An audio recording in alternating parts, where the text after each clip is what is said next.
Talktainment Radio, worldwide sound. Talktainmentradio.com. We give you a reason to come. The world's greatest radio. We give you a reason to stay. Radio, the way it should be heard. You got the power. The views and opinions expressed are those of the host and guest and not necessarily those of TalkTainmentRadio.com, the management, the staff, or K&E World Network, LLC.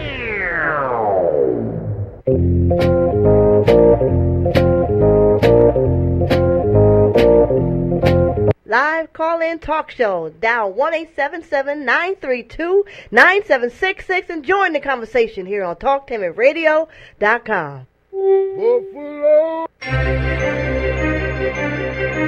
This is the Compensatory Concept with Mr. Neely Fuller, heard exclusively on TalkTainmentRadio.com, the world's greatest radio. Radio, the way it should be heard. And now, Mr. Neely Fuller. If you do not understand white supremacy, which is racism, what it is and how it works, everything else that you understand will only confuse you. Only confuse you. Only confuse you. TalkTainmentRadio.com, we go where you go, the world's greatest radio. You're in touch with the Compensatory Concept with Mr. Neely Fuller Jr. I am your co-host, Mr. Bobby, and this is radio the way it should be heard for Wednesday, January the 30th, 2019. Our topic today is going to be racial apartheid, probably more emphasis on apartheid. And if you would like to join the conversation, you can by calling 1-877-932-9766. You can also view and hear the program by going to the YouTube channel, type in the word Talktainment, and then you can type in the word radio and scroll down to Talktainment number 2 on YouTube, and you are there. Of course, if you would like to Gmail me with your comments or your questions, you go to the numeral 7, Mr. Bobby, BOBBY, at gmail.com, and I will get that. But we would like you to also listen to the program by going to the TalkTainmentRadio.com homepage, and all you have to do is at the top, just click Listen Live, and it brings you right in here. And while you're there, hit the subscribe and like button. Most of the nation is cold as of this particular broadcast on this Wednesday, January the 30th, so we hope that you are well. On the line, live from Washington, D.C., is Mr. Neely Fuller Jr. And Mr. Fuller, how are you today? I'm still learning. You are still learning. Okay, it's been a week since we last spoke. Before we get started on the racial apartheid, is there a particular mention that you saw or subject that you saw that you would like to hone in on or make us aware of? Anything in the government or around the world, something that caught your eye? You know, I know you read a lot of publications, newspapers, magazines, anything that just caught your eye that you want to speak to? Nothing outstanding. Just the general routine things that you expect to be going on in the world, in the system of racism, which is white supremacy. Mm-hmm. Just routine, just the general prison routine. The people who practice white supremacy has made the entire world a prison. Mm-hmm. So, prison activities, for people who are familiar with it, wartime prison, whatever people want to call it, but a prison routine is usually just that, a prison routine. Something very predictable and very well structured. A very well run prison is a smooth operation with very few things that are different from one day to the next. One day blends right into the next day. Once it is established as a smooth running operation, a smooth running death camp, you might say. Once it's established,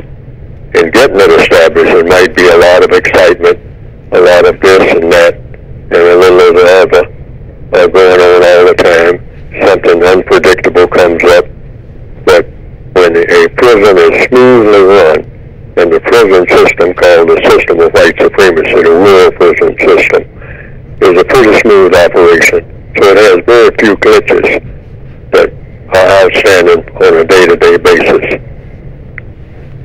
Okay, now, in that smoothly run prison or prison system, do you find it not disturbing, but do you find it odd, or what is all this domestic terrorism, whites shooting up other whites? I think there's been, within the last few weeks, there's been 5 separate killings of white people killing white people in this smoothly run system.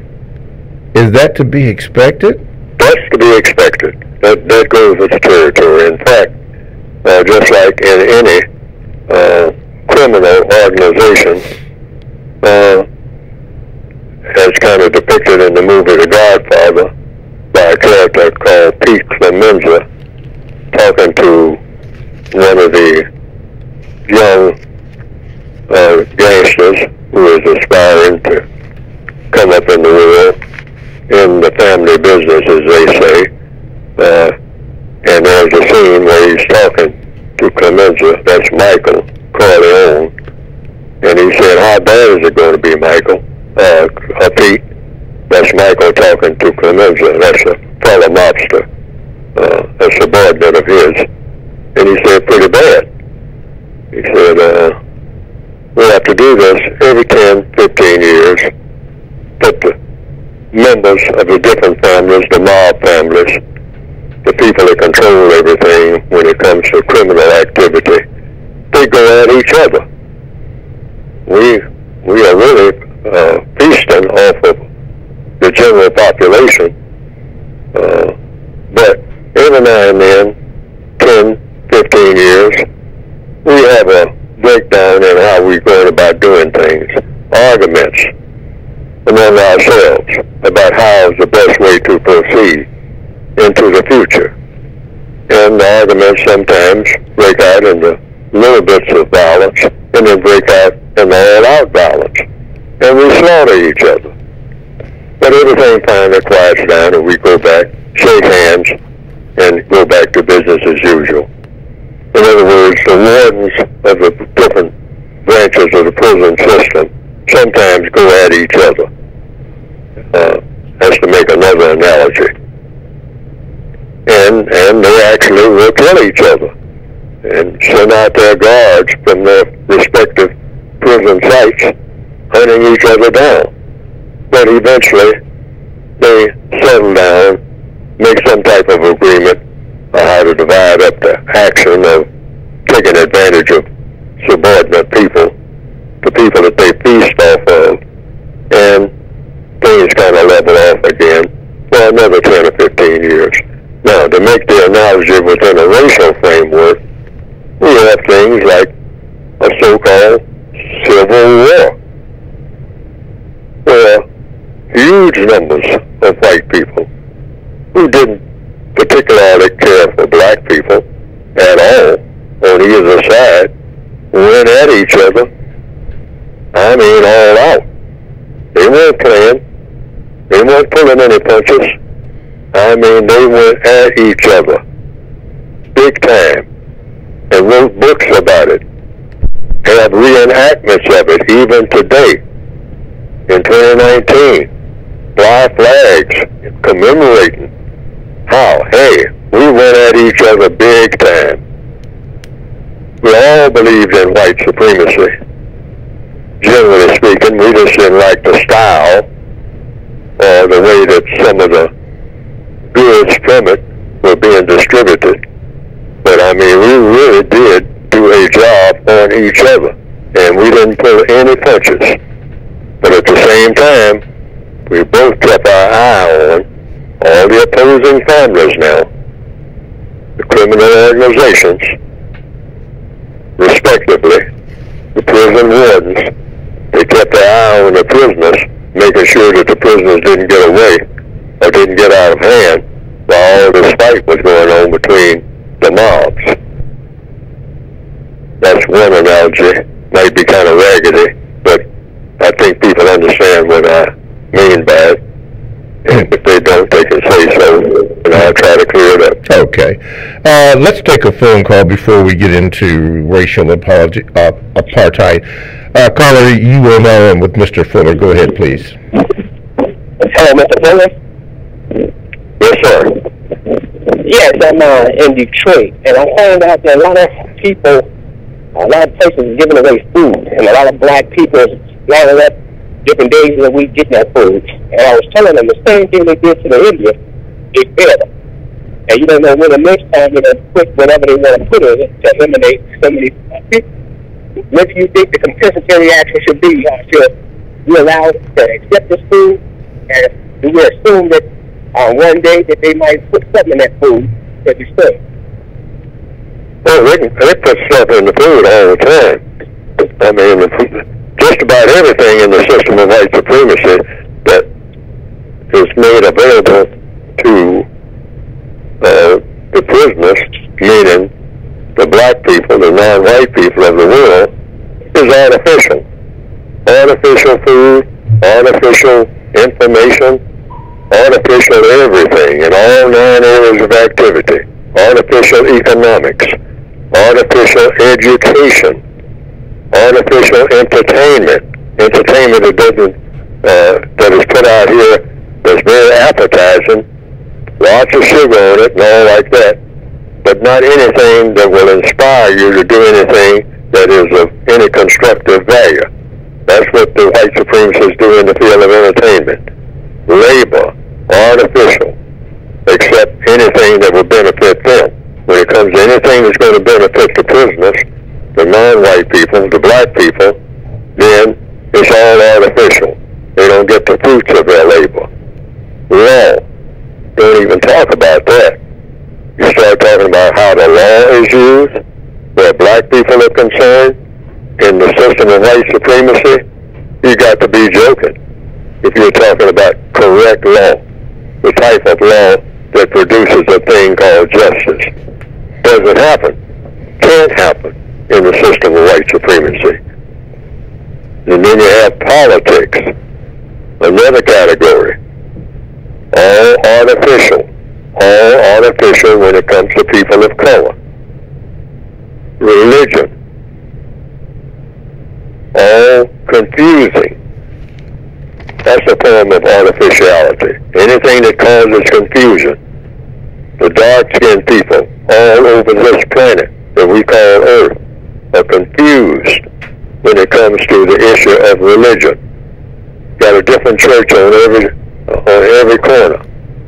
Not only they don't exactly have combat with each other, even within the Christian religion, but they kind of eye each other warily because they say, well, your brand of Christianity isn't quite up to par like my brand.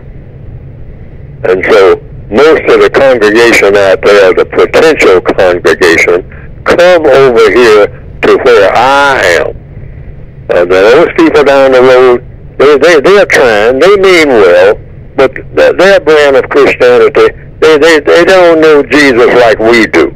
So come over here. And so different churches have different names. And you have, even in the Christian structure, you have what? Something called Protestants and Catholics. Then you break that down by color, like Martin Luther King said, who was here, came into the world in this month, January, a long time ago. Mm-hmm. He said, what's the most segregated hour in the world when it comes to religion? 11 o'clock on Sunday morning in the Northwestern Hemisphere. In churches, when everybody's supposed to be coming together in what? In the body of Christ. But not when it comes to color. Depends on what color you are. That is a time when everybody goes in a different direction, to a different church. White people will move into a neighborhood that has a church right down the street, 4 doors away from this fancy apartment that's going up. they will look at that church, they'll check it out, and they'll say, oh, this is a fine church. But looks like the people who are going in there got some color in their skin. Mm-hmm. So that's no place for me. I'm a white person. I mean, that brand of religion that they got, who needs that? Who wants that? What good is that to me? I can't use none of that. That's a bunch of garbage. I'm not going into a garbage pile. That's all that is for me. I have no use for it. But it works for them. But they're garbage people. So I guess it's okay. You know, I'll send them a donation. Might even take a little food down there. But their brand of religion, they can't do nothing for me. I got a better brand. Comes white all the way. So I'm going to seek out the church that I used to go to if I have to drive 15 miles. When there's the same type of church with the same name, just 3 doors away from my apartment building. You see it. I don't think I'm making that up. And then you got sex, artificial sex all over the place, and growing at a gallop. Every type of artificiality that you can think of. They must have really put their feet on the desk and got real comfortable and burned a whole lot of midnight oil in order to come up with all of these growing categories of sexuality that they're dumping on the non-white people of the world and just laughing all the way while they do it. And say and telling black people, telling the non-white people, you don't really need a better education. You don't need a better anything. What you need is to improve your sexuality. It's all messed up. I mean, you can't get along with your girlfriend. I mean, black males are beating up black females, I mean, over and over again, and we have to come in and stop the beating and whatnot. What you need is a new sexuality. Maybe 10 or 15 different types of sexuality. You need some, not this male-female thing, that's old stuff. You need some new artificial sexuality that we will manufacture for you. We will even manufacture some sex toys to go along with it. And you can come into the store and purchase it off the shelf, at a price, of course, which we will charge you, you know. And, well, get it started, start off cheap, and then escalate the bill as decades pass by, generations pass by, until we have completely confused you, like we have in all areas of activity, like religion, and like economics. And then, of course, the 9th area of activity, war. Now, the war is artificial, too, in that we are pretending always that when we are fighting and we get you to fight, it's all about helping you to be a better person and to be in a better position. But all of the fighting that is going on, all of the dark-skinned people who are carrying AK-47s all over the world, that's a part of what the white supremacists call fighting for your freedom. It doesn't pay off at all because it's an endless fight that they say is an endless fight. Well, fighting for freedom is endless, you know. You got to always be fighting, killing other non-white people, of course, and the other non-white people killing you, because I furnish the arms for both sides, because the white supremacists are always successful, because they know how to play all sides of every argument. Alrighty, TalkTameRadio.com is a 24/7 no-charge worldwide broadcasting facility with hosts delivering on various topics such as news and lifestyle, sports, law, health, wellness, religion, and politics. Now, here's one that I'm going to share with you, and it's called New Money. And I came in this morning and saw where Drew and Janae took care of business, and it's all typed up and keyed up and ready to go. So you might want to check that out. New money, and the way things is going, you might need some of that. All you have to do is go to the talktainmentradio.com homepage, click on programs for the scheduled times. And when you see that, you'll see other shows that are there that we carry. TalkTainmentRadio.com, that's radio the way it should be heard. My name is Mr. Bobby. I'm the co-host of the Compensatory Concept with Mr. Neely Fuller Jr. And our topic, when we get to it, is racial apartheid. And if you'd like to join the conversation with your comments on that or any other suggestions that you may have, then you can call at 1-877-932-9766. Before we go into that, let's take this phone call. Okay, caller, you're on with Mr. Fuller. What is your question, please? How you doing today, Mr. Fuller? This is Mr. Eric Pitcher coming out of Cleveland, Ohio. I'm still learning. I am too as well. Mr. Fuller, with the political process and elections getting ready to come up, do you have any codified questions that non-white people, good codified questions that non-white people can ask political candidates? Yes, just ask for justice. I mean, and be very specific about what you're talking about in the process. Get away from the slogans. Go in, if you're talking to anybody who's a politician, go in with a list of things, always. Just don't go in with abstractions and say, well, we black people would like to have our freedom. We'd like to have better neighborhoods. We'd like to have better schools. These are titles. That's an excellent start. But you have to be specific. In my school, I want this to be taught. So that when I walk out of that school with a piece of paper in my hand saying that I have graduated, I want to know exactly what I'm going to be doing with at least this first part of my existence. What are the opportunities available to me where I can walk in a door and present my diploma, my degree, and say, this is what I have learned, and I understand that in this place where I am now, I can use what I have learned in this place where they have sent me as of this morning, because I was in that university day before yesterday. I took a day off to rest. Now I'm coming in ready to go to work in this place, because this is the place where I can use what they taught me in that university down the street.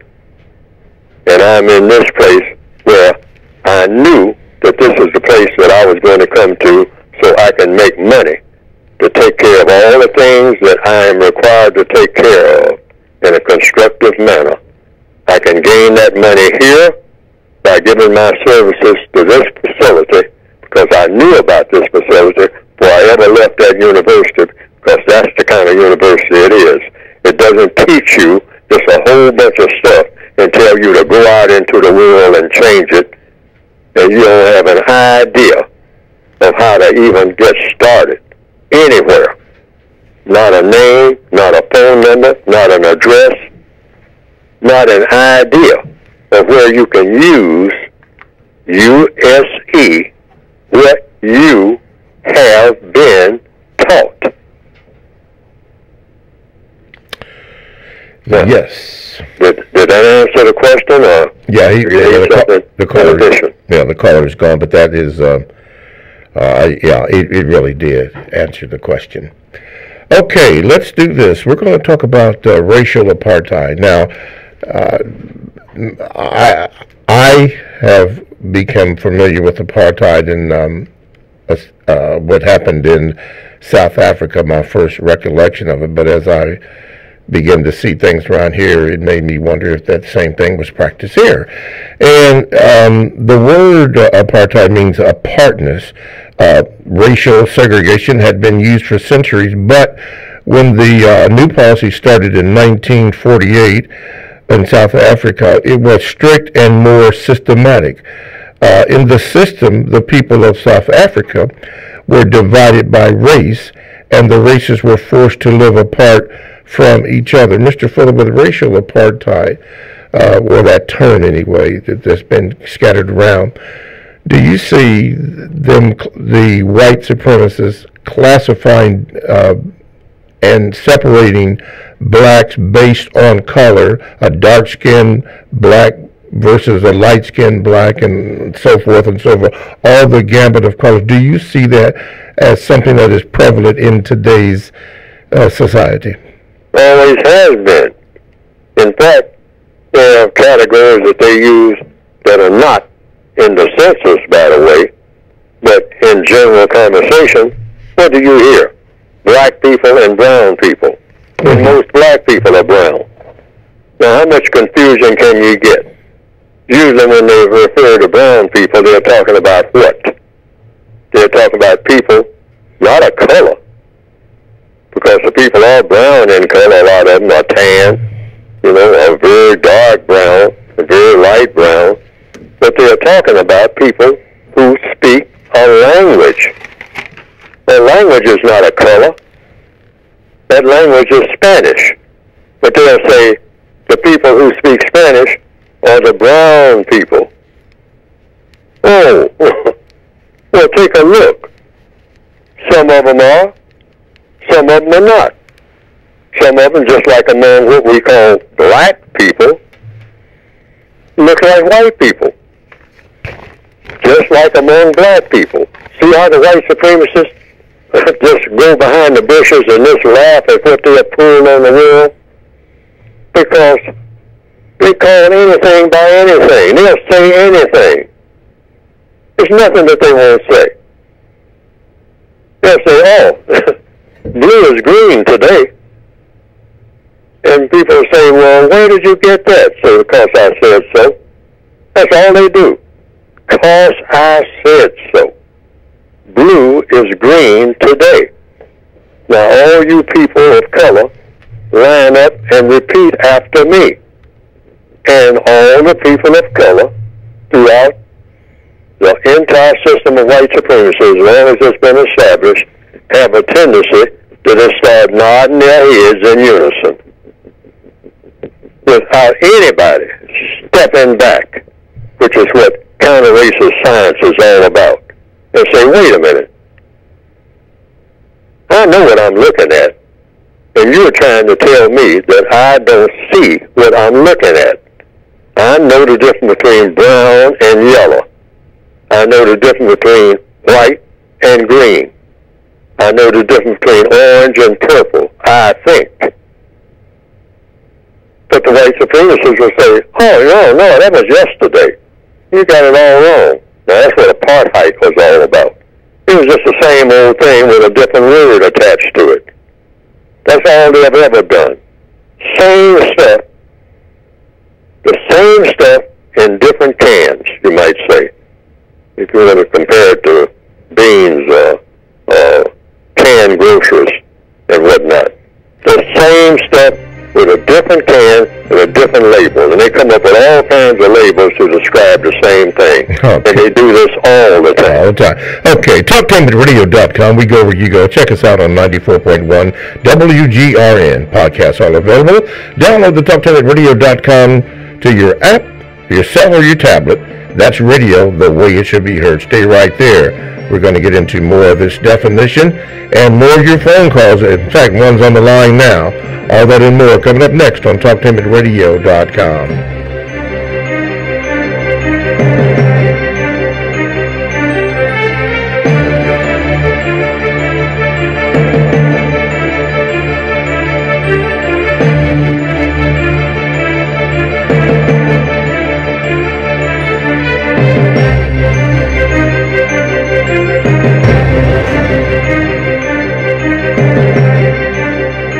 TalkTainmentRadio.com is proud to present the compensatory concept. It is an effective system for countering the effects of white supremacy. TalkTainmentRadio.com is able to carry the first hour However, the cost for the second hour is exceeding our limited budget. That is why we ask for your kind assistance in keeping the second hour on the air. If you believe like we do, help us in this struggle for justice. Go to the gold donate button on the TalkTainmentRadio.com web page and hit the gold donate button. That's the gold donate button. And please donate. Help us to keep the second hour of the compensatory concept on the air. Thank you. Ready to warm up from this cold weather? Cruise Planners will help you find the perfect vacation spot. Explore exotic places from Africa to Asia, the Caribbean to Las Vegas to Disneyland, with special offers that make it affordable and exciting. Click on to www.greatgetawaytrips.com for great deals or call today at 614-707-SHIP. That's 614-707-7447. For the best home fragrance and beauty products, shop Ash Kickin online. That's ASHKICKIN. Made with 100% natural quality ingredients and handcrafted with your family in mind, Ash Kickin products are better than those other guys. Ash Kickin candles, incense, body butter, face moisturizer, and hair moisturizer are priced just right, and you can get yours at 10% off with coupon code TALK17. Support this 100% black-owned business and get your home and body smelling and feeling all right. That's ASHKICKIN. Shop Ash Kickin online at www.ashkickin.com. Are you ready for a high school that allows you to work at a place that is right for you? Are you ready to earn a certification in healthcare, business, or manufacturing while achieving your high school diploma? Then you are ready for Life Skills High School, a free public school option for high school students 16 to 21 years old. Learn more about your free high school educational options at lifeskillshs.org or call them at 1-800-888-7992. Life Skills High School, education that fits your life. If you or someone you know is abusing drugs and or alcohol and want to stop the abuse, contact APDS at 1409 East Livingston Avenue. Office hours are 9 a.m. to 8 p.m. daily and 9 a.m. to 3 p.m. on Saturday. APDS is certified by the Ohio Department of Mental Health and Addiction Services and primarily funded through the Adam H. Board. Fees are based on your income and Medicaid is always accepted. For more information, call 614-253-4448. This is Al Edmondson, owner of a Cutter Brother Rest Barbershop. I'm calling on all barbers and beauticians. It's time for us to unite as one. We can serve our communities better together. Join the Ohio Black Barber Beauty Network. For more information, visit www.obbn.org or call 614-427-3226 to get more information. Be the change that you want to see in your community. Join our network. Sex Code War by Kahari Inaharo, the author of the Essence Magazine bestseller Race Code War, is releasing his second book, Sex Code War. Be on the lookout for Sex Code War. Here's an idea. You've heard of the notion of pay it forward. It comes from the 2000 movie Pay It Forward. Basically, the premise is helping someone with no expectations of payback, providing assistance to someone, passing information on, simply doing a good deed for a total stranger, and instead of allowing them to pay it back, ask them to pay it forward. Doing favors for other people and asking them to do the same. The principle is the same as multi-level marketing, except that instead of soap or vitamins, it's generosity between strangers that is being passed on. Pay It Forward is mentoring. It's volunteering in your community. It's shoveling a neighbor's snow, or cutting an elderly person's grass for them, or taking a senior to the store.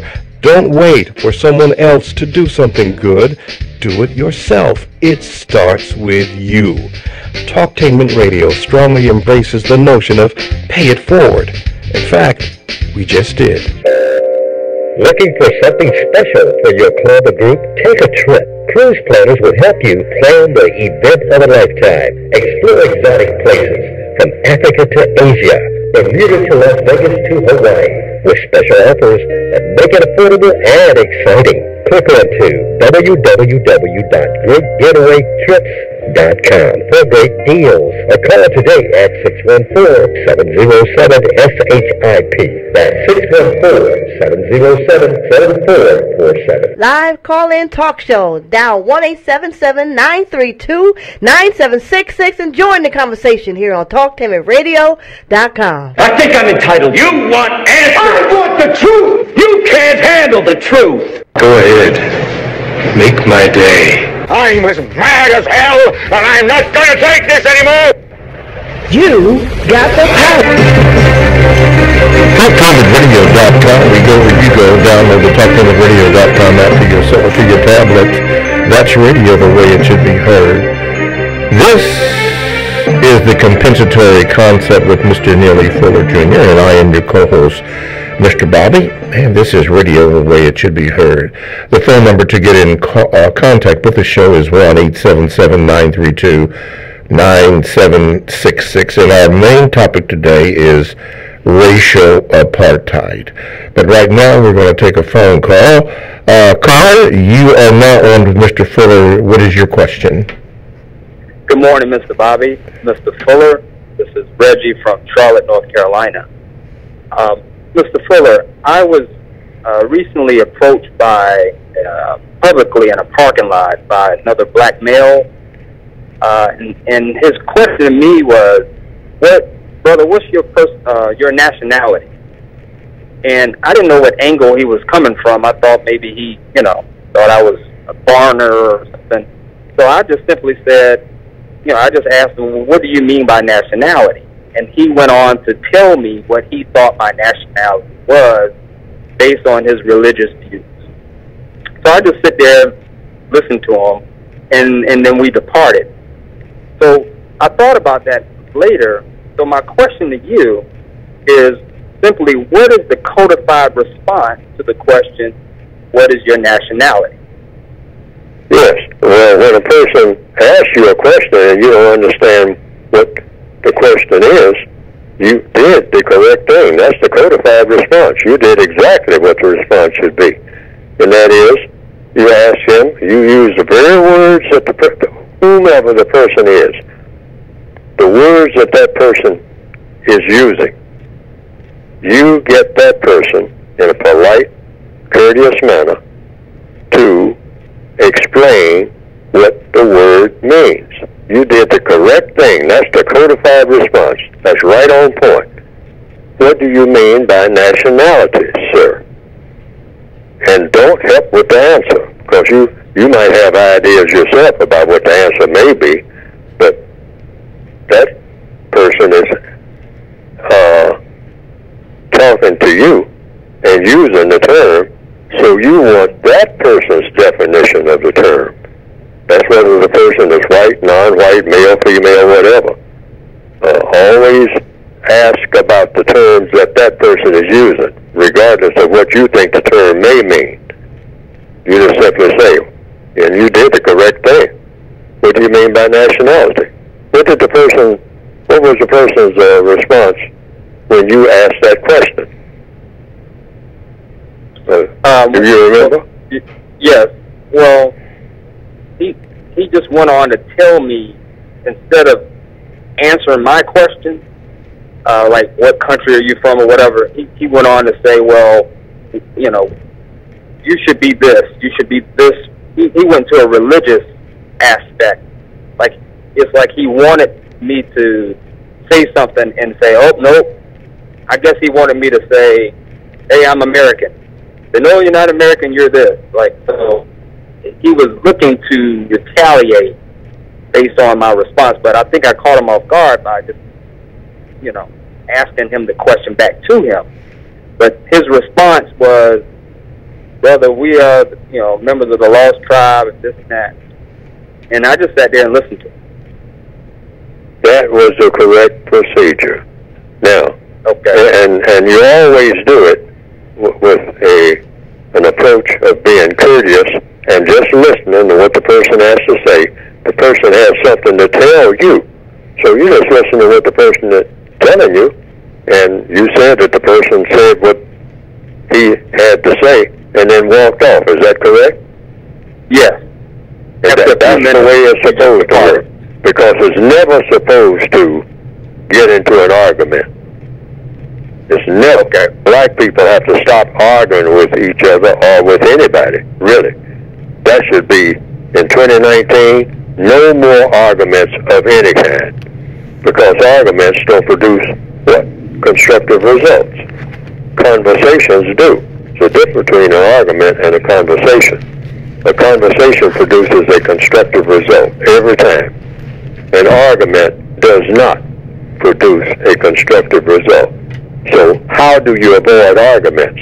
Simply by asking questions and listening to answers. And don't say anything. Don't give your opinion about anything. That's one of the best ways. Don't give your opinion about what the person is saying. Just listen. And when they finish, say thank you very much. And that's it. You didn't have an argument. You listened to what the person is saying. You understood what the person is saying. And whether you agreed or not, you don't have to say anything. And that's the magic of just asking a question. What do you mean by nationality? And then let the person, just like you did. That's the correct procedure. I hope everybody picks that up. That's the correct procedure. Why? Because in counter-racist science, what does it say? All problems are solved through the process of what? Questions and answers. You asked the question. First of all, he asked you a question. What is your nationality? And then you asked him a question because you wanted clarity. That's the first thing you want in any conversation. Not to lead to an argument. You want clarity. So, in order to clear that up, you said, what do you mean by nationality? And then the person proceeded to tell you what he meant by nationality. So you just listen. And then when he walks away, what you do is evaluate what that conversation was about and see if you found anything in it that was constructive. And if you did, use it. And if you didn't, dismiss it as not being of any constructive value to you, at least at this time. That's it. Okay. You'll never have an argument.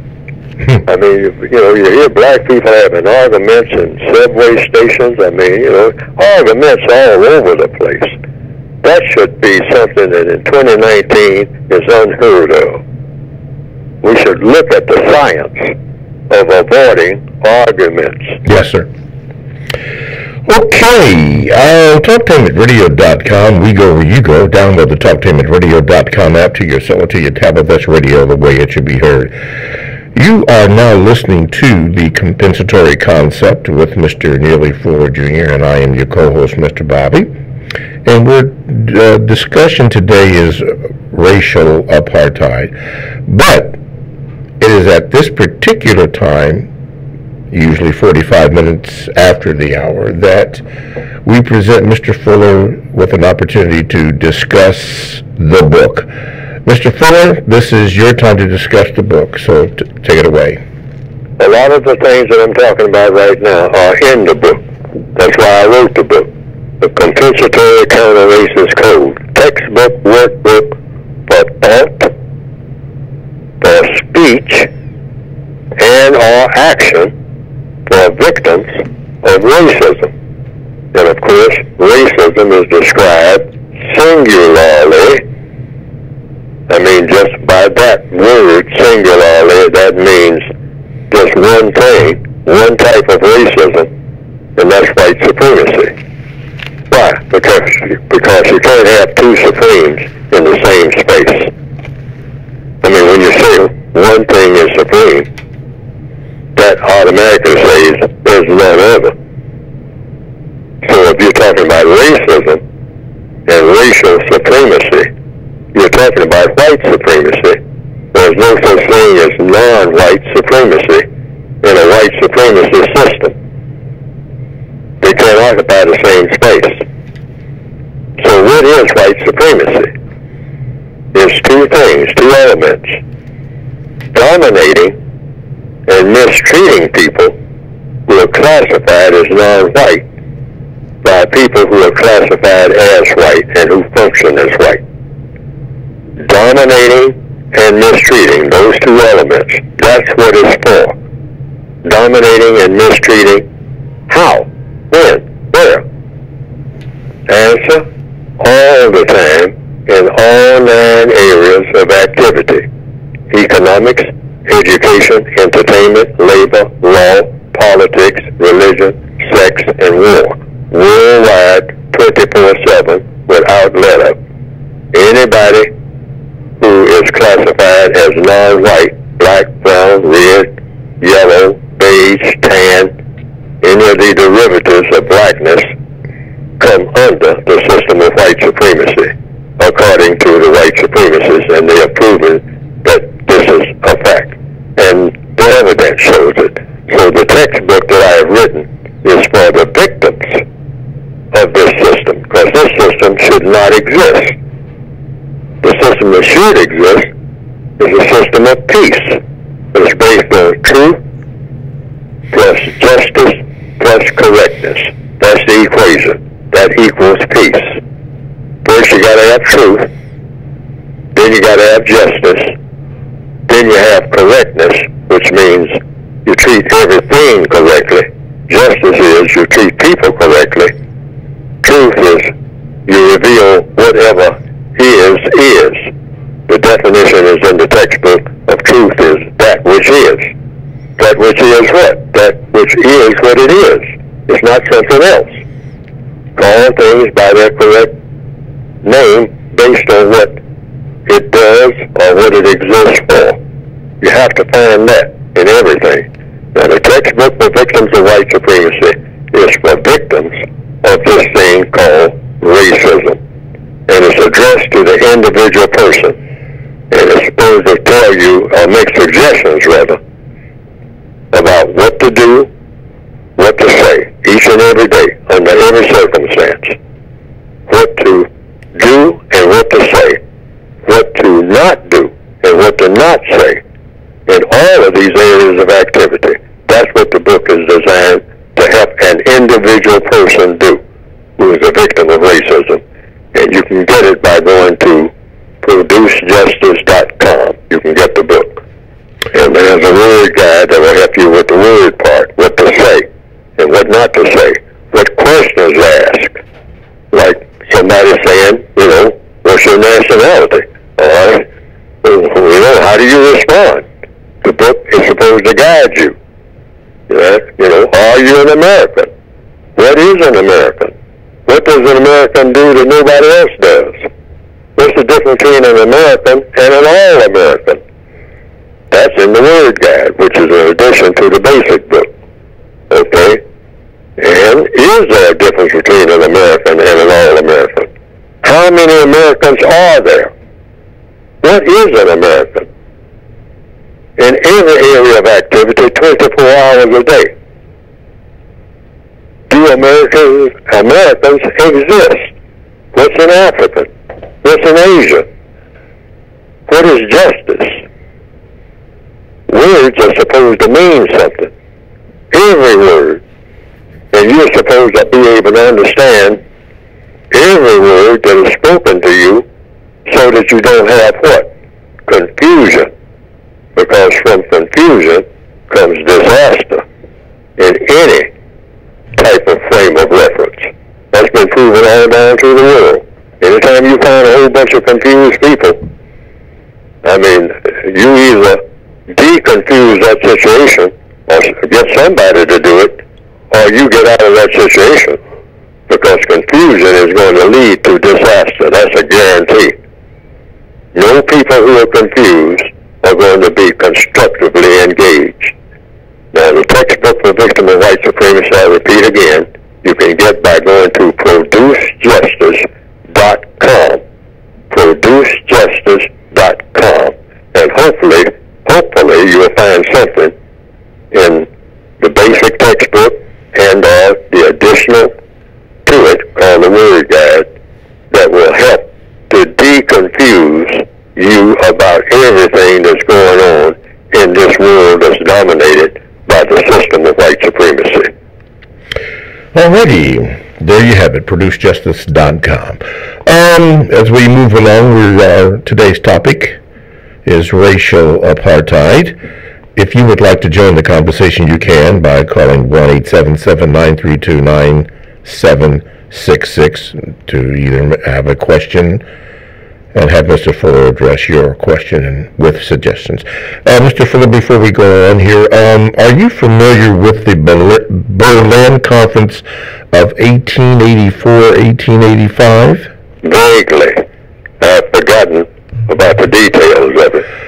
Just about all of it. Mm-hmm. Well, apparently it was by he pulled together Otto von Bismarck of Germany, where the European nations, the big European nations, had apparently got together and decided on how to divvy up Africa. In fact, King Leopold II was very instrumental in doing things in the Congo. In fact, it has another name called the Congo Conference also.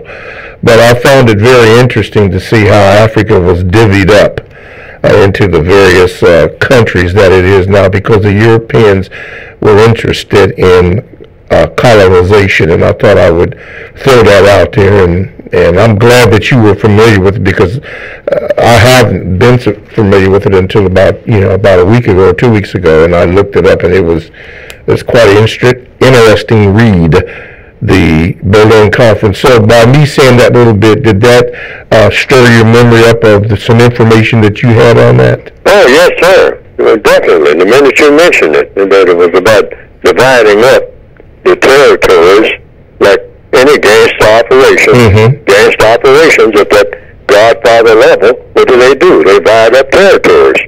The Italians will have a piece of this action. Barzini will have a piece of that action. The Corleones will have a piece. And Tessio here, he'll have a piece, if you're familiar with the movie Godfather, which I keep referring to, and which I keep seeing on television all the time, because there's plenty of messages in that. Yes. Godfather 1 and 2, those two movies are of Shakespearean, I say, longevity. I mean, in other words, they can teach that in school, replacing maybe some of the Shakespeare that they teach. And particularly among black people, because a lot of young black people want to be gangsters anyway, so they can relate to something like The Sopranos and The Godfather, but it will show that the system of white supremacy that governs them and their behavior, they are victims of this type of system, this gangster system at the top level, called the system of white supremacy, that operates just like the Corleones and the Barzinis and the Italians and the rest of those people that were named in Godfather 1 and 2. Hyman Roth and all of them, Johnny Ola, the senator that was bought off. Yeah, yes. I mean, everybody was paying off, and he's making these excellent speeches and whatnot about this and that and the other, and shaking hands and whatnot, and taking money under the table, and doing all kinds of other things that in his so-called leadership position. Sounds like today, doesn't it? Sounds just like today, even though the movies were made in 1972, 1974. But that was happening before then, and it's been happening ever since. So you don't pay any attention to these titles either. Just watch what people do. Don't be fascinated by anybody's title. Yes. And this is important for black people. Get out of that habit. I don't care how many titles a person has in front of his or her name or behind his or her name. Pay attention to what's being done. That's the only thing that counts. Yes. And in looking at that, and I'm so happy that you knew about the Berlin Conference, because I did, and I still study that and go back to understand how white supremacy, racism works even more because of what they did to those people in there, particularly King Leopold of Belgium, King Leopold II, excuse me, of Belgium, and the hacking of hacking off of arms and limbs and so forth. It was just I couldn't believe that kind of stuff happened, but it did. I remember seeing photographs of that back in the 1930s. Wow. Okay. I see, and I just recently, I say within the last 2 or 3 years, have seen the photographs of children maimed, a hand drawn. They didn't make the quota. Yeah, because they didn't make the quota. I think it was gold or rubber or whatever. Rubber. Yeah. Rubber, mostly. Mm-hmm. Just about everything. So in the Congo, even today, that's why the white supremacists don't want anybody going in there but them. As always, because that's a real harvester. The Congo is an excellent place to get all kinds of material that can be used all over the world. And you better believe the white supremacists are not going to concede 1 inch of it without a whole bunch of bloodshed against anyone non-white who tries to get anything out of Congo. Why, in your opinion, Mr. Fuller, was that not mentioned, but when the so-called Jews over in Germany were killed, that was mentioned more than this tragedy, which, according to the records that I have seen, was over 10 million people that were killed in the Congo? Well, I'll put it this way. Okay. When we start talking about the history of white supremacy, it will never, ever, ever be told, because there's no way for it to ever, ever, ever be known by anybody who's breathing now. There's no way for that history to ever be told. Why do you say that? Because it just wasn't recorded, most of it. Most of it was never put down on paper. I mean, and that includes the so-called slave trade, transatlantic slave. The history of the plantations will never, ever be told. All of the horrible things that went on, year after year, decade after decade. Not for a few years, 4 or 5 years. I mean, some type of horrendous mistreatment of people. I'm talking about maybe as much as a couple of 1,000 years of non-stop brutality, each and every day, bloodshed, brutality, beatings, killings of every type. I mean, male, female, infants, throwing of babies into the ocean and whatnot for fun, black babies. The white supremacists doing that and thinking nothing of it, and having a swig of beer behind it, rum or whatever, and just having a party. In Australia, just running down the so-called Aborigines and shooting them like rabbits. I mean, hey, just having fun. Just the good old boys. Forever. Having fun. Doing what? Mistreating people of color on a horrendous scale. Non-stop. Day after day. Never no let up.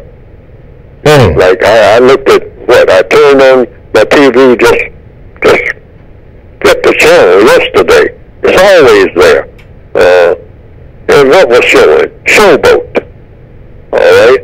And right in the middle of Showboat, it went right back to 1951, the black character in the movie, which is really the central part of the movie, singing what? Old Man River.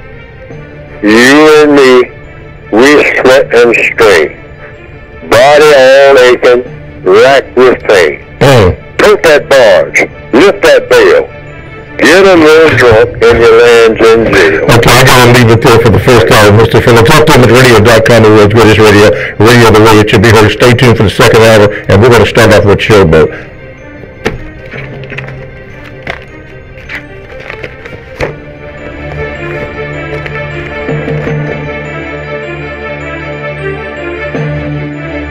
Thanks for listening to the Compensatory Concept with Mr. Neely Fuller, heard exclusively on TalkTainmentRadio.com, the world's greatest radio. The most important question in all racial matters is why. One should always ask it. Radio, the way it should be heard. You've got the power. The world's greatest radio. TalkTainmentRadio.com. Talktainment Radio, worldwide sound. Talktainmentradio.com. We give you a reason to come. The world's greatest radio. We give you a reason to stay. Radio, the way it should be heard. You got the power. The views and opinions expressed are those of the host and guest and not necessarily those of TalkTainmentRadio.com, the management, the staff, or K&E World Network, LLC. Live call-in talk show. Dial 1-877-932-9766 and join the conversation here on TalkTainmentRadio.com. This is the Compensatory Concept with Mr. Neely Fuller, heard exclusively on TalkTainmentRadio.com, the world's greatest radio. Radio, the way it should be heard. And now, Mr. Neely Fuller. If you do not understand white supremacy, which is racism, what it is and how it works, everything else that you understand will only confuse you. Only confuse you. Only confuse you. TalkTainmentRadio.com, we go where you go, the world's greatest radio. You are in touch with the Compensatory Concept with Mr. Neely Fuller Jr. I am the co-host, Mr. Bobby, and this is Radio the Way It Should Be Heard. Our topic today is racial apartheid in this system of white supremacy racism. Mr. Fuller will answer your questions. We also will listen to your VGQ. And you can do all that by calling 1-877-932-9766. If you choose to view the program, you can do that by going to the YouTube channel, typing in the word Talktainment, and then you will type in the word radio, and then scroll down to Talktainment number 2, and you're there. Hit the subscribe and like button while you're there also. If you'd like to Gmail me with your questions that I may get a chance to read, maybe not, you can do so by the numeral 7, Mr. Bobby, BOBBY, @gmail.com. And this way also, we would like for you to listen to our program by going to the TalkTainmentRadio.com homepage and hit listen live. Boom! You hit that bad boy, and you're right there. Hit the subscribe and like button there. Okay, racial apartheid. Mr. Fuller, we ended the last hour. You were speaking or making reference to the movie Showboat, and then you were on a certain piece of that. You can continue with that if you would like. Well, I was just talking about the lyrics in the song. Mm-hmm. I mean, written by some white people who observed it and called it what it was. They told the truth. Lift that barge, tote that bale, get a little drunk, and you land in jail. And then another part of the song, sung by a black person, back in what we call the slavery days, which has never basically changed. It's just a continuation of the same thing. Mm-hmm. I get weary and sick of trying, tired of living, and scared of dying. But that old man river, he just keeps rolling along. Mm. In other words, here's a black person who is a slave looking from a boat that's designed to entertain the white supremacists of that era and whatnot. But he's got to do all the heavy lifting, all of the work, keep the boat going, and lift the barge and tote the bale. And as he looks out at the river, he says to himself, I guess, that's the heart of the song, Old Man River. Old Man River. I kind of wished I was like that river. Rather than be a person here where I am, I'd like to be a drop of some of that water. It just keeps on rolling along and don't have to answer to nobody. In fact, water does what it wants to do. So that, which he was saying, and I don't won't do nothing that I want to do. So, showboat. Wow.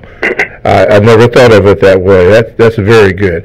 Let's go to the phone lines. Carter, you are on with Mr. Fuller. What is your question? Hi. Good morning, Mr. Fuller. This is Lakeisha. I talked to you before about my evaluation.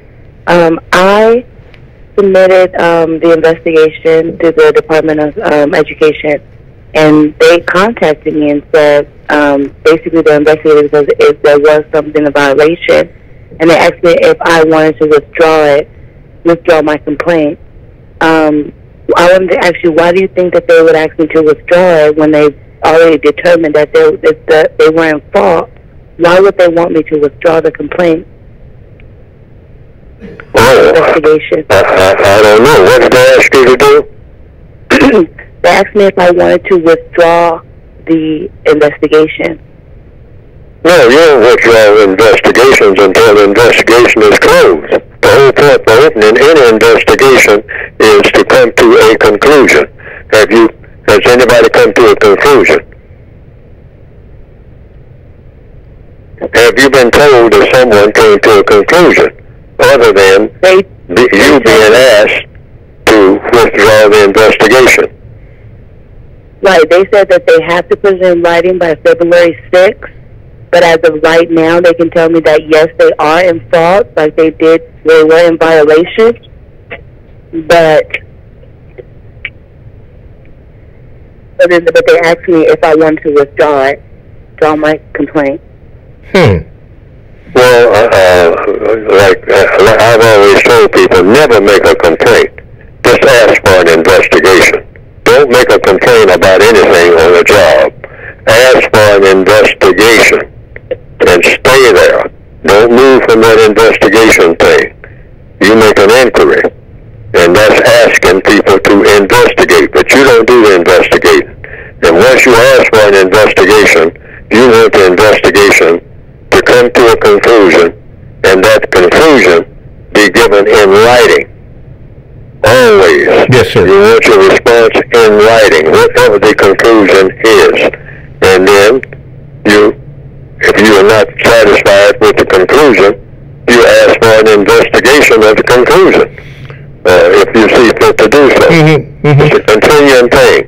You never cut off an investigation. Okay, Mr. Fuller, let me ask you a question. Why, in your opinion, would they ask her if she wanted to terminate the investigation? Now, that I don't get. I don't either. But what does the code say? The way to solve all problems, and this is a problem, is to ask questions. So, if you ask a question and you don't get the correct answer, or a constructive answer, or a satisfactory answer, then the process is what? Ask another question. All right? No. In other words, and if you ask a question, you answer the question. Why don't you do you want to drop the investigation? The answer is no. I never want to drop an investigation. I want a conclusion to an investigation. What's the point in starting something, and then stopping what you started? Yes. No.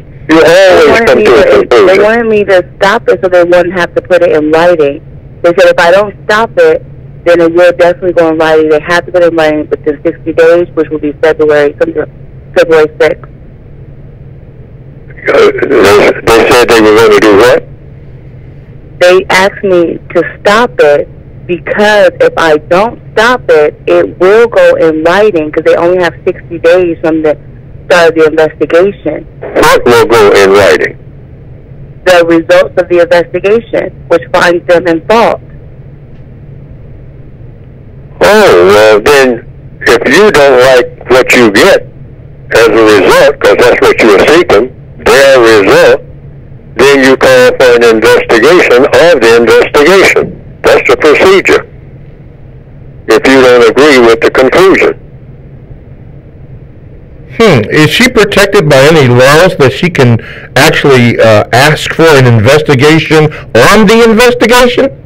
Well, you always start an investigation in the Northwestern Hemisphere by, first of all, mentioning you're calling for an investigation based on either the 5th or the 14th Amendment to the Constitution, or a combination of both. You should become familiar with those two amendments to the Constitution, because in the Northwestern Hemisphere, in a court of law, in my opinion, that's all that you have. You have nobody on your side. You have nobody who is in favor of you. You can't depend on anything but some words on the paper, because if you're depending on people, you can just about conclude that it's not going to happen, because it's a thing called justice that's supposed to be, available. Well, according to the system, the counter-racist codified system, there's no such thing as justice in the system of white supremacy. So you always assume that's the system you're under. You're not under any other system. But the only thing you have going for you that the white supremacists, going way back to the 1700s, will allow is a thing called the Constitution in the Northwestern Hemisphere. So you use it because you have a duty to use it. And you have a duty to use it and use it and use it and never stop using it. Why? You never give up, because that's the only other alternative you have. And when you give up, then they just say, they, whomever they are, friend or foe, will say, well, you gave up. You decided to call off the investigation. Right. You decided. Right. No, you don't want to ever be on record of deciding ever to stop an investigation of what you you perceive to be non-justice. So the 5th... that is a duty. That's not an option. So the 5th and the 14th Amendments of the United States Constitution limit the power of the federal and states government to... No, it doesn't limit anything. It opens all the doors according to what we have been told. That's what I was told. It opens all the doors. The doors to what? To justice. That's the only thing that's the only keys that you got. You're not given any other keys. Now, all of the amendments are supposed to work, but those are two keys that fit many, many, many locks. So we have been told. Now, if they don't work, nothing will work. That's all you have. You don't have any friends at all. Forget that. Forget anybody caring anything about you personally. Period. Okay, well, now it says here that the 5th Amendment says to the federal government that no one shall be deprived of life, liberty, or property without due process of law. The 14th Amendment says, ratified in 1868, uses the same 11 words called the Due Process Clause to describe a legal obligation of all states. So that's what we've been told, and if it doesn't work, it doesn't work. So that means that that's all you have. Okay. But you don't have anything else. The one thing you don't have, if you're a person of color on this planet, you don't have any reliable friends. Forget that. So you can only use what the white supremacists will allow you to have. If they don't want you to have it, that means one thing. In the system of white supremacy, you're not going to get it. Now, what happens if they don't grant her under the direction of due process, the 14th and the 5th and the 14th Amendment? What happens then? I've said over and over again, in the system of white supremacy, when the white supremacists speak, that's what supreme means. You're finished. Wow. You're a prisoner of war. We can't forget that. I want every black person to understand that. I mean, the only thing you can get as a prisoner of war is somebody who's sympathetic to you, who has power, and that will have to be somebody who believes in white supremacy. The white people who don't believe in white supremacy have no power, and they are proving it. How have they proven it? Because the white supremacists are white supremacists. So you wouldn't have such a thing as white supremacy if the white people who didn't believe in white supremacy had more power than the white people who do believe in white supremacy, we wouldn't be having this conversation, or we wouldn't even have this program, because this program would be completely unnecessary. Wow. Caller, what have you decided that you're going to do? My other question was, what do I do about retaliation? Now that I'm in the midst of the investigation, if I receive retaliation, what do I do? You call for an investigation. You consistently call for an investigation of whatever is happening to you that should not be happening.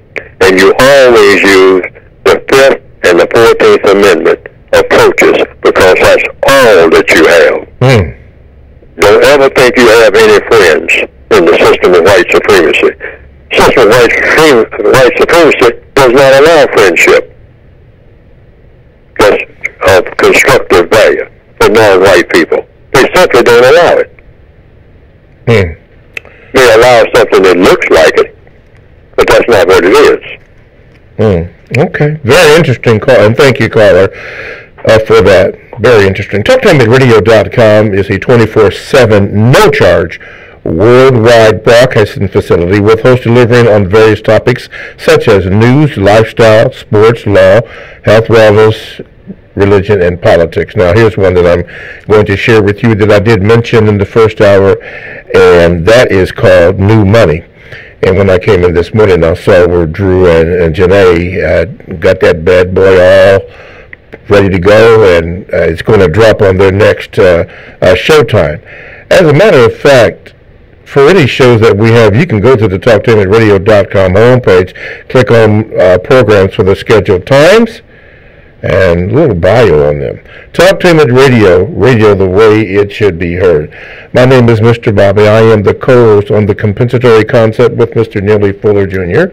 Our topic is racial apartheid, but as usual, Mr. Fuller will answer your questions that don't necessarily have to deal with racial apartheid. Let's see here. 1-877-932-9766 is the number you can call, and we have a caller right now. Okay, caller, go ahead with your question for Mr. Fuller. Good morning. This is James calling from North Carolina.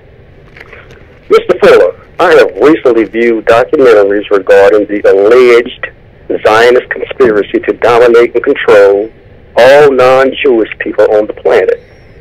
The people making accusations against the so-called Zionists appear to be classified as white, as are the Zionists themselves. They further charge that there are global elite Jewish people who view themselves as being members of a distinct superior race who were granted by God dominion over all other people who are white and non-white.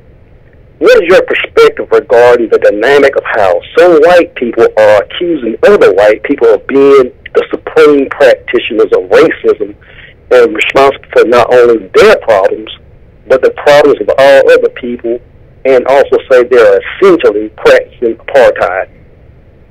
I don't know anything about it. I read about it. I hear about it. I don't understand anything about it. So, because what I have observed is that there is a system of white supremacy. And if you can replace the system of white supremacy with the system of justice, it will take care of all of that. That's the equation. That's what I believe. Now, I hear all about all this different stuff. I mean, branches of this and branches of that, and the different departments under the system of white supremacy. And I say that this can get to be very confusing, just like all these color classifications that you have in the census. 21 of them. None of them making sense. Not one. The way that they're arranged and everything, and the words that they use to describe it, and the sexual classifications that keep adding on now. All of this, and it's the same thing when it comes to religion. Now, the best of my understanding, when you start talking about Jews, I understand that's a religion. So I am, according to the code, to keep it simple, you oppose to only one religion if you're a person of color. That makes it right to the point. And as religion that really counts on the planet anyway when it comes to being practiced. A religion that's the people who practice this religion really practice this religion. They don't cut corners. They don't do a whole lot of fancy modifications. They're not hypocritical, which is the main thing. And that is the religion of white supremacy. All right? So all other religions are minor runner-ups. I don't care what kind of religion it is. When it comes to competing with the religion of white supremacy, all the evidence shows this. No religion is more powerful. Judaism, Hinduism, Islam, Christianity, or any of the tribal religions that most people never heard of which there are many hundreds. None of them show any muscle when it comes to competing with or comparing with the religion of white supremacy. That's a religion. And the people who practice the religion of white supremacy are not hypocrites when it comes to practicing their religion. They practice every part of it. There's no part of their religion they don't practice.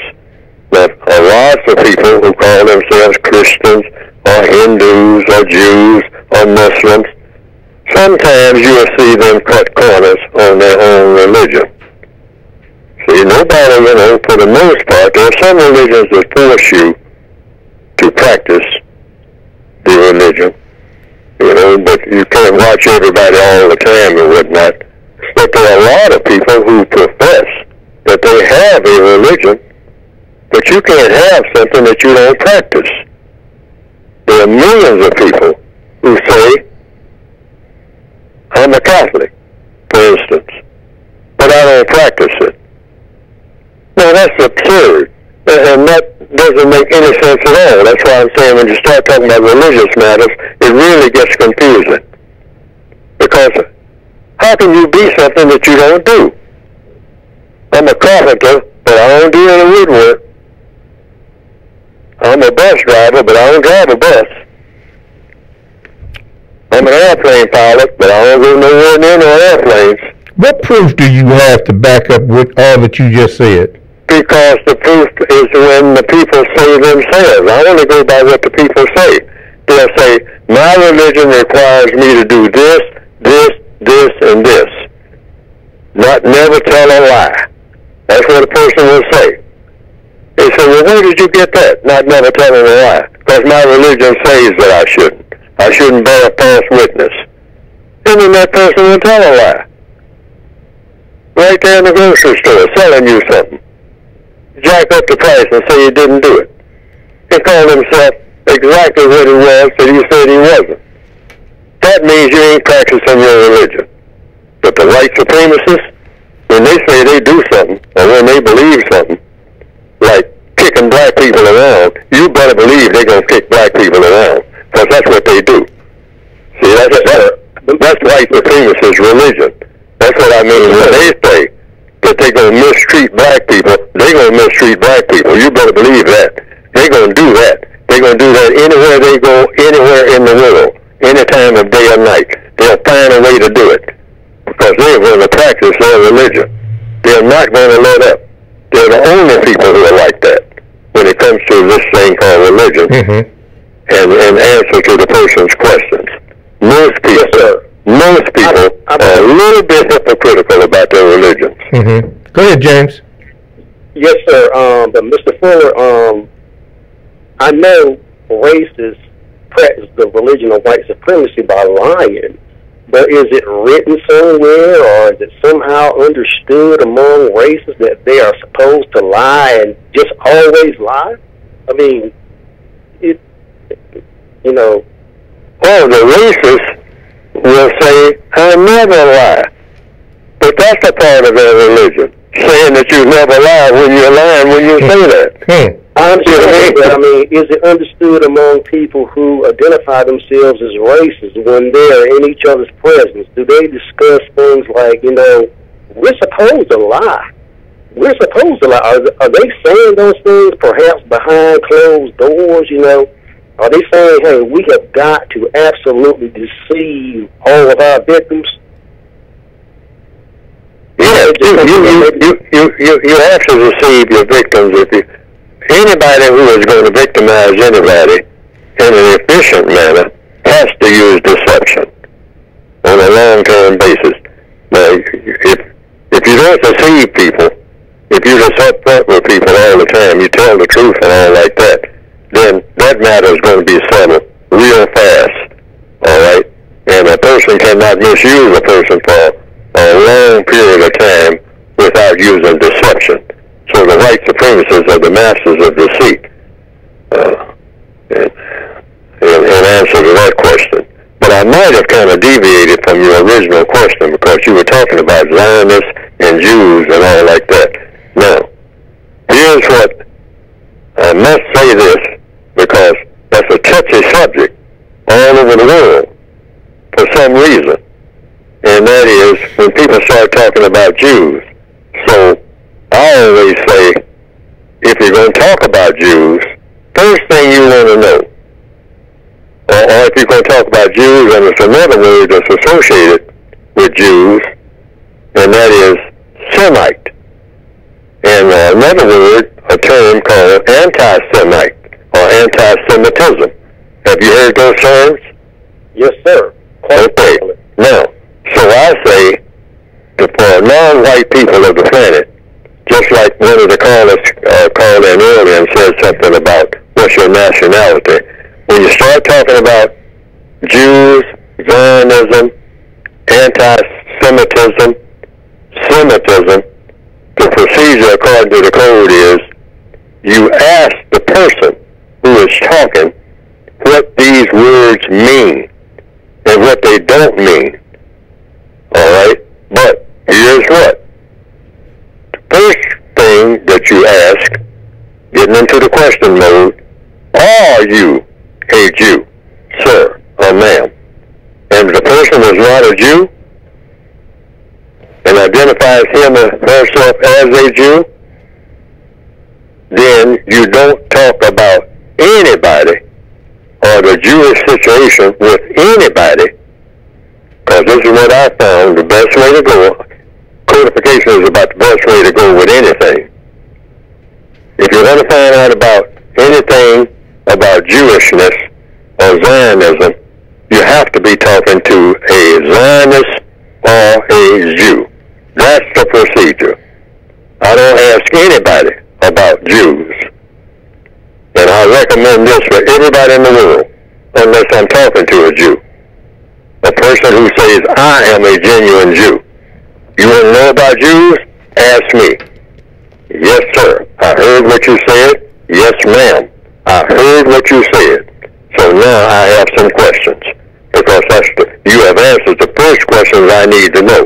Because otherwise, if I start saying anything, it might lead to something that will just get in my way of solving the system of white supremacy.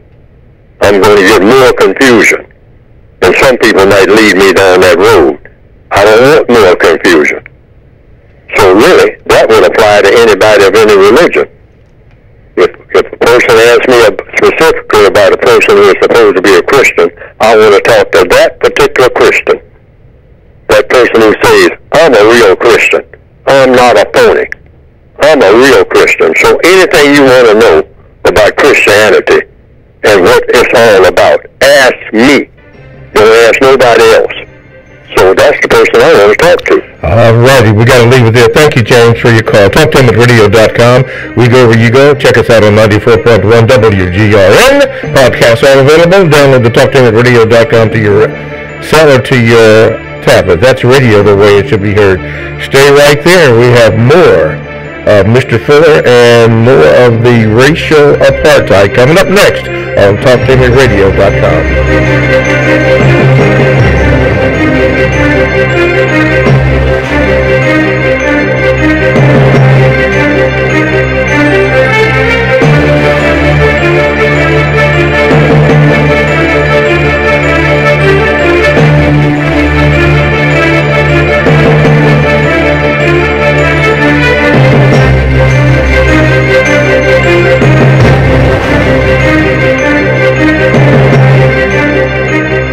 TalkTainmentRadio.com is proud to present the compensatory concept. It is an effective system for countering the effects of white supremacy. TalkTainmentRadio.com is able to carry the first hour. However, the cost for the second hour is exceeding our limited budget. That is why we ask for your kind assistance in keeping the second hour on the air.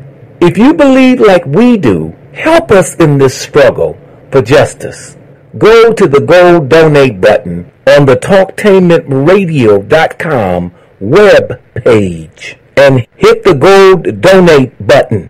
That's the gold donate button. And please donate. Help us to keep the second hour of the compensatory concept on the air. Thank you. Looking for something special for your club or group? Take a trip. Cruise planners will help you plan the event of a lifetime. Explore exotic places from Africa to Asia, Bermuda to Las Vegas to Hawaii, with special offers that make it affordable and exciting. Click on to www.greatgetawaytrips.com for great deals. Or call today at 614-707-SHIP. That's 614-707-7447. For the best home fragrance and beauty products, shop Ash Cooking online. That's ASHKICKIN. Made with 100% natural quality ingredients and handcrafted with your family in mind, Ash Cooking products are better than those other guys. Ash Cooking candles, incense, body butter, face moisturizer, and hair moisturizer are priced just right, and you can get yours at 10% off with coupon code TALK17. Support this 100% black-owned business and get your home and body smelling and feeling alright. That's ASHKICKIN.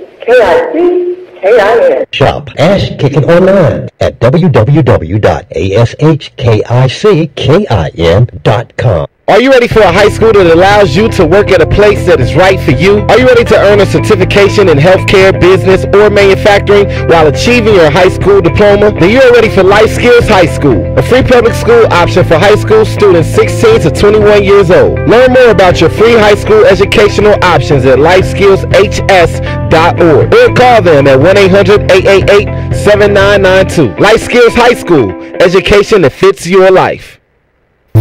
If you or someone you know is abusing drugs and or alcohol and want to stop the abuse, contact APDS at 1409 East Livingston Avenue. Office hours are 9 a.m. to 8 p.m. daily and 9 a.m. to 3 p.m. on Saturday. APDS is certified by the Ohio Department of Mental Health and Addiction Services and primarily funded through the Adam H. Board. Fees are based on your income and Medicaid is always accepted. For more information, call 614-253-4448. This is Al Edmondson, owner of a Cutter Brother West Barbershop. I'm calling on all barbers and beauticians. It's time for us to unite as one. We can serve our communities better together. Join the Ohio Black Barber Beauty Network. For more information, visit www.obbn.org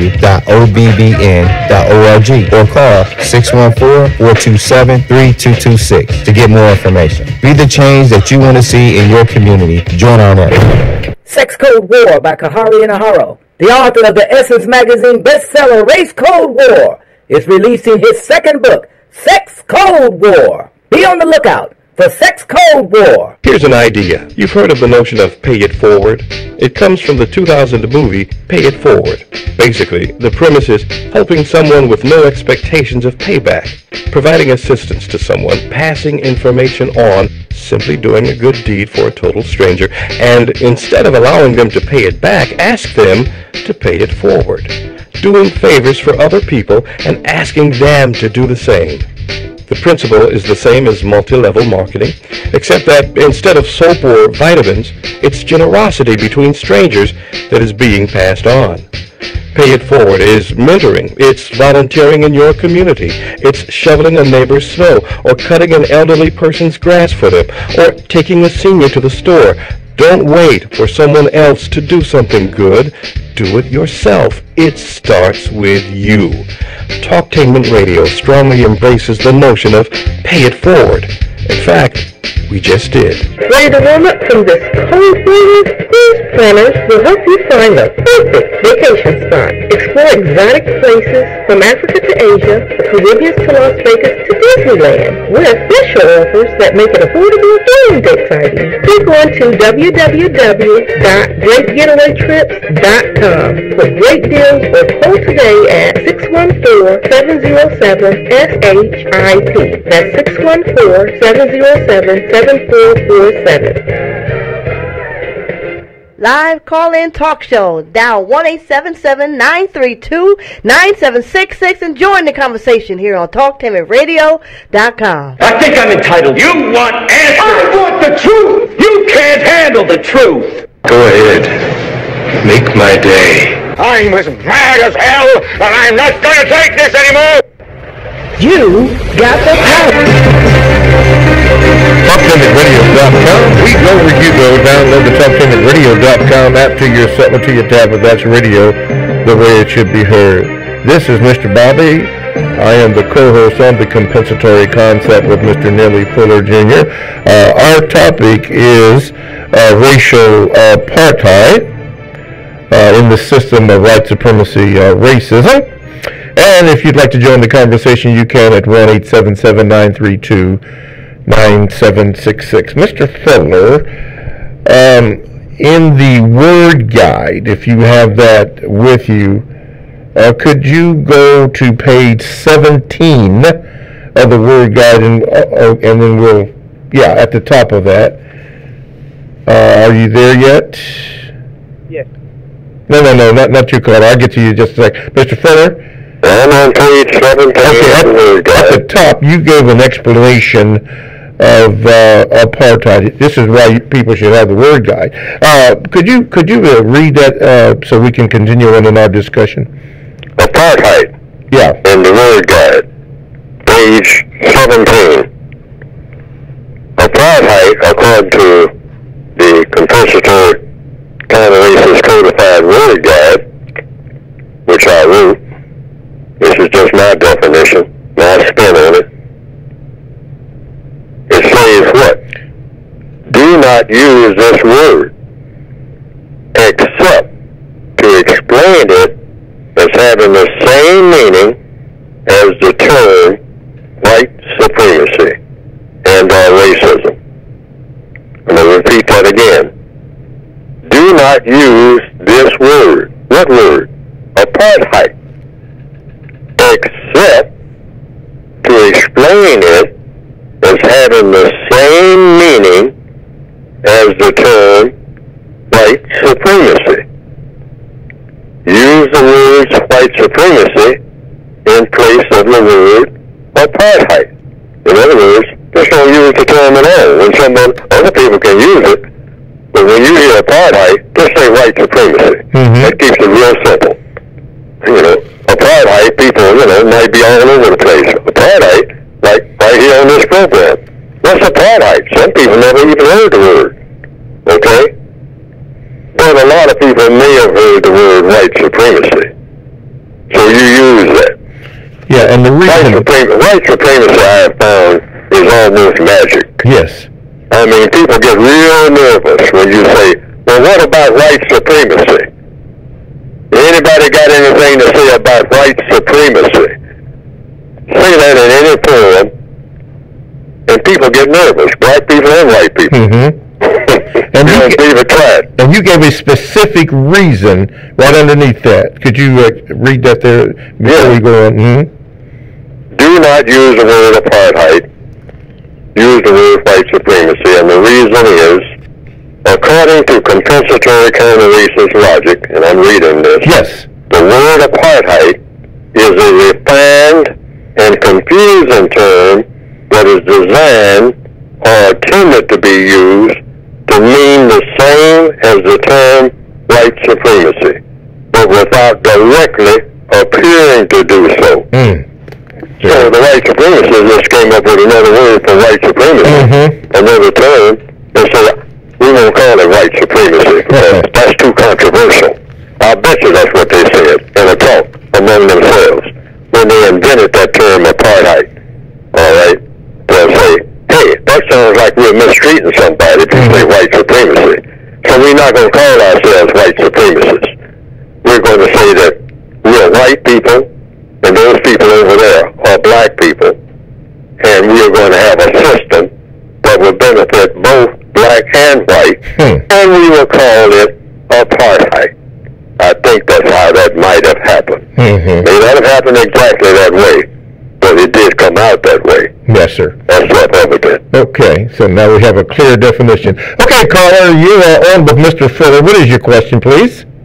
Yeah, Mr. Fuller, we're going by the Fuller Code, and they still killing us and murdering us everywhere we stand, everywhere we live, everywhere we stay. And how can we even try to put a dim into it? And so, what's your question? The question is, if we go by this code, and they go by the code killing us, how can we win? If we are going by a code, if they are going by a code, by the Fuller Code. No, it's not Fuller's code. I mean, you know, I hope that it's the logical code. Logic means... Well, Fuller created the code, right? Yeah, and no, I just put the words in place to describe what I think is already here. It's not really built around Neely Fuller. In other words, I like to think that what I have written is mathematical. See, there's no such thing as Fuller's mathematics. Mathematics is mathematics. 1 and 1 is 2. Before Fuller got here, it'll be 1 and 1 is 2 when Fuller leaves. These are universal laws. What we need from everybody, not just from Neely Fuller, we need a code. And what is a code? Since I think if I understand what you're saying, a code is something that works every time you do it. Like 1 and 1 is 2 works every time you add it up. If you add 1 with 1, you're going to get 2 every time. You're not going to get something else. It just doesn't work like that. That's mathematics. Otherwise, if that didn't happen, you couldn't get to the moon and back. See, 1 and 1 is 2. These are universal laws. So you don't tap into anything that Neely Fuller says. I always tell people, hey, don't believe nothing Neely Fuller says. Neely Fuller makes mistakes. You don't ever want to make a mistake ever again in life if you can avoid it. But all people make mistakes, including Neely Fuller. But math is exact. All right? It's either or. There's no such thing as in between. You either went to the moon and got back or you didn't. And you better have a whole lot of math before you even decide that you're going. Because if you get 1 digit out of place, 1 0 in your calculation is out of place, everything is down the drain. And so we need a code that is just that exact. Meaning what? What is a code? I'm going to repeat it again. When you do it, it works. That's it. If it doesn't work, it ain't code. You know, when a plumber comes in and say, hey, you better believe when you turn your water on, you ain't going to get water today. Because this plumbing system is not up to code. And I'll tell you, in apartment number 36, you're not going to get no water if you turn that faucet on. Because I went down and checked all those pipes. They're not up to code. It ain't enough pressure to get it up to apartment number 36 because the mathematics says it ain't enough pressure. And mathematics tells you everything. And the way I figured, according to my figures, according to the figures, not my figures, according to the math, there's no way that you're going to get enough pressure to go through these pipes and get to apartment 36. And if you don't believe it, run up to number 36 and turn the water on and see if you get water. Okay? Now, he's either lying or telling the truth. So to find out whether or not the code that he has laid out is true, all you have to do is run up to apartment 36 and turn the water on. If you don't get water, then that proves that what he said was true. Now, it's the code. Counter-racist code, counter-racist science is the same thing. If you do it, it's supposed to work. If you don't do it, or rather, if you do it and it doesn't work, it ain't supposed to be code, because it's not code. Mathematics always works. Always. It never fails. It always works, because whatever created the universe did it in a mathematical way. We give a term to it called mathematics. You can call it by any name. But all it means is when you do it, it works. Yes, sir. TalkTameItRadio.com. We go where you go. Download the TalkTameItRadio.com app to your cell or to your tablet. That's radio the way it should be heard. My name is Mr. Bobby, the co-host on the Compensatory Concept with Mr. Neely Fuller Jr. Our topic is racial apartheid, and we had Mr. Fuller just give a definition according to the compensatory definition, and that's in the book that we're going to suggest that you purchase. And Mr. Fuller, this is the time that we talk about your book, so that was a good segue into that. Go ahead and speak to your book and also the word guide. Well, I just read from the word guide, so you got an idea of what that structure is in the word guide, how to use words. And that word that I just used was apartheid, because somebody mentioned that. So, Mr. Bobby, the host here on this program, he turned to it because he has a copy of the book, and then I turned to mine, and sure enough, I had that in there. The word guide doesn't have all of the English words. It doesn't even have but a sampling of them, really. It's a very thick book, but it only has a sample of words because I talk about in depth in some words how to use them, how not to use them, and I try to give reasons why. And the reasons why, I'll say, use this word, then I'll try to give a reason why. Because anytime you say don't do something or do something, you should give a reason why. Mm-hmm. You know, and it's supposed to be something, if it's codified, that when you do it this way, it will work. If you use it, it will work. Okay? Well, it should work. But I can't guarantee this. I'm feeling my way. I have to be honest with people about that. Why? So far, white supremacy is still here. So, do I have the solution to solving the problem of racism through my books? I can't say that. I hope that I have something that will lead to it. But really, I set out to try to write a volume called the Counter-Racist Codified Guide that will help individuals to think, speak, and act in such a manner that racism will be replaced with a better system. And what would be a better system than racism? Because racism does accomplish some things. When it comes to material gain, racism is proven to be one of the most efficient systems to getting things done that the world has ever seen. So, if we look at racism in that limited way, getting things done, racism, white supremacy, is the thing that everybody should say, hey, this is great, let's keep it. But it has a huge flaw right from the beginning, right out of the gate. What is that flaw? That overrides the material gain. That's more important than the material gain. And that is what? It is designed to mistreat people of color. That's what the huge flaw is. It's designed to deliberately do that. But it gets a lot of things done. Well, a system of justice will do the same thing. Get things done theoretically without mistreating anybody. Now, it's never been done, but just because something has never been done doesn't say it can't be done. Now, that's a codified premise. Justice has never existed in recorded history. So a lot of people say justice can never be achieved.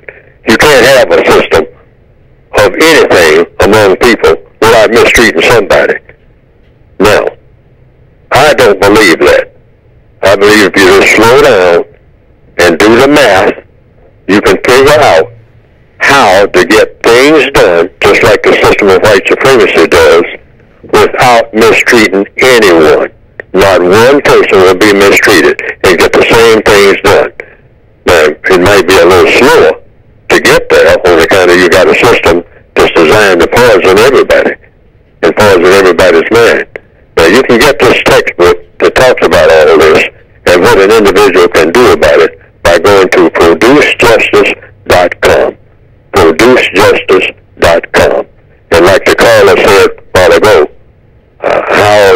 how do I know that by people reading my book? So far, white supremacy is still here. Well, I don't know. See, but we got to keep trying. Now, one thing that is mathematical, and that is the people who first start trying to make a vehicle that could carry people into the air, they didn't do very well at it. I mean, they wrote down a whole bunch of stuff on a thing called blueprints and whatnot, and they came out and tried to put all that stuff that they had on those blueprints together. Like they tried to put wings on a bicycle, and they tried to take off, and it didn't work very well. And then they put wings on a bigger tricycle or something, all right, and made the wings bigger, and then put a motor on it and whatnot. And it took off for a little while, but it didn't go very far before they had a huge mishap, or two, or three, or 2 or 3 dozen. But they kept doing what? Trying. And that's what building a code is about. The white supremacists, when they built the white supremacist code, it probably didn't work when they ran some trial runs, but they kept at it. They kept at it. See, that's the mathematics of getting things done. You have to keep at it. And finally, you might come up with something if you just keep at it. Be persistent. And so, counter-racist codification, I tried to put it in this book that you can get by going to producejustice.com. All righty. producejustice.com to get the book. Let's go to the phone lines. Okay, caller, you're on with Mr. Fuller. What is your question? Hello? Hello, sir? Yeah. Can you hear me? Yeah, Dr. Fuller, I hear a lot of black people say that there's going to be a race war. And I think about what you would say in the comment to that, and what you probably would say is that the white supremacists they don't have a need to go to war with black people because we've already been captured. We were captured over 400 years ago. And what is your comment to that? We were captured in the beginning of the system of white supremacy, and I have no record of when that began. It's argumentative, but I don't participate in arguments, so I try not to. But some people say 400 years, some people say 600 years, some people say at least 2,000 years. That you go back and you look at all of the records of the Roman Empire, all of the history of the Roman Empire, you see some black people in Rome. And they were what? Slaves. Yeah. They were taken to move to the Colosseum. So when you talk about white supremacy, it may not have even started then. It may have started way before then. Okay? So I say I don't know. But now, if you're talking about war, you're correct. War was declared against non-white people by the white supremacists before anybody walking around on this planet now was even thought about being here. So this has been a long-running show. And that war was, up to this point, won. Now the reason I say up to this point, and that the war isn't over, even though all of the non-white people come under the foot of racist man and racist woman, the white supremacists, collectively, all, without exception, on the planet Earth, right this minute in 2019. But how do you counteract that? You counteract that with a code. And that's counter-war, because the war has already, that part of the war has already been completed. I think that's the best term to use. That part of the war has been completed. Now, why do I say the war isn't over, even though all black people are in captivity, all without exception? There's no black person walking the face of this earth who is not subject to the system of white supremacy. And if anybody finds one, I want to know where that person is and who it is. And I want to see how they did it. Because that's impossible. In a system of white supremacy, it means all. It doesn't mean some black people are subject to the dictates of somebody white and being mistreated by that person who is white. It means all, either directly or indirectly, including all of the non-white people, all of the black people who have never even seen a white person, never even heard of a white person. They still come under the system of white supremacy. So that part of the war has been completed. Now, I didn't say the war is over. Why? Because you have things like this program right now, talking about it, talking about resistance. As long as you have people who are talking about resistance, it ain't over. All right? Because from talk will come action. You know? You can't talk about things without having... Yeah, go ahead, Mr. Fuller, go ahead. Without having the urge to act. That's just, you know, people usually act on what they're talking about. Somebody right now, I'll just give an example.